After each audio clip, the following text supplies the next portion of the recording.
All right, so dirty secret in space is there a reason for us to do stuff in space? It's really hard to find a real killer app, right? And part of the reason for that is that right now space has been limited in the number of viewpoints and voices that are part of the discussion, right?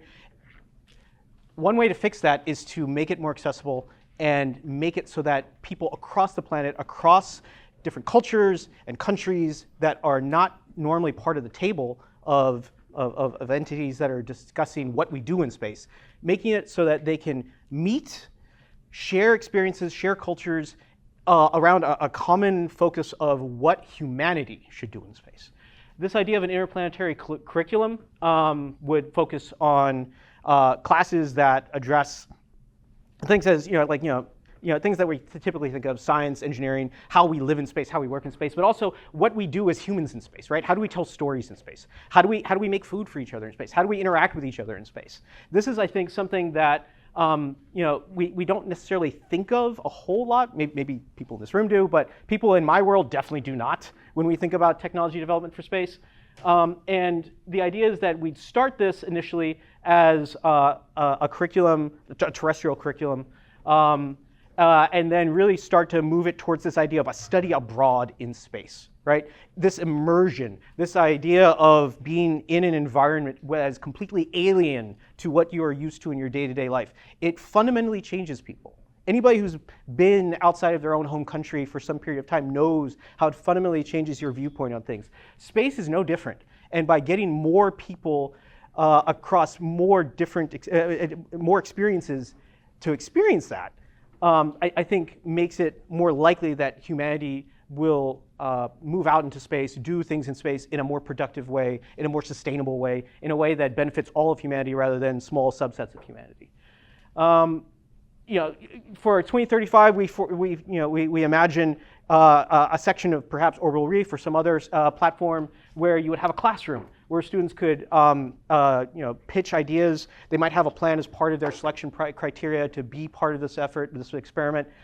They get on orbit and they realize that space is completely different from what they expected and their plan is complete garbage. That's fine. Part of this is an opportunity for them to grow and to learn from each other and all the other people that are participating in this experiment with them. You potentially have team-based efforts. The details regarding how things are weighted, who gets selected, whether you have all young people across different experiences, some quota for different parts of the planet. Those are all details to be determined, but this idea of a study abroad in space, I think, is something that makes it more likely that you make space just more real for people, right? I think it's something where it's a very abstract thing. It's this thing that like engineers and test pilots and scientists and people who have billions of dollars go do. It's not something that somebody who grew up in like inner city of Roxbury does, right? Until you make it that, until you bring their viewpoint to the fore. Why hasn't it been done yet? Because we don't have space stations that can do that yet, right? There are a bunch of prerequisite technologies we have to get to make it possible. I'm stealing somebody else's bullet points just to make it easy to walk through. What makes it succeed? I think the idea that we're now starting to move towards a more humanistic idea of space. We've done a lot of the prerequisite technology development. Now we're starting to figure out, okay, what do we actually want to do? How much would this cost? A shit ton of money. I have no idea. Building a space station for people who are not, typical trained astronauts is something that's going to take a lot of thought, right? But that's something that I think is a go-do. And then other considerations, yeah, how we weight this. There are probably unforeseen ramifications to this. Having people from different countries.